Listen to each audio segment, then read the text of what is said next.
শ্রী ভগবানুবাচ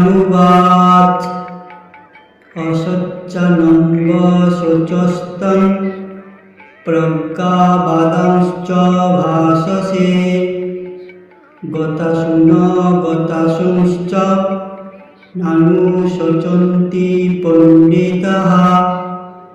পরমেশ্বর ভগবান বললেন, তুমি প্রাজ্ঞের মতো কথা বলছ, অথচ যে বিষয়ে শোক করা উচিত নয় সেই বিষয়ে শোক করছ।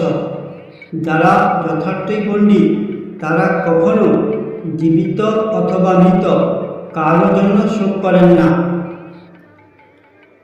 বন্ধুরা, শ্রীকৃষ্ণের গীতার জ্ঞান এখান থেকেই শুরু হয়েছে।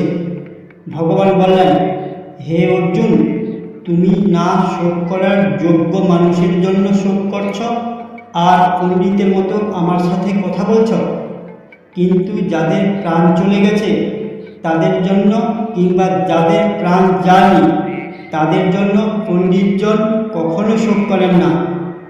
কৃষ্ণের জ্ঞান অন্তিম সত্য।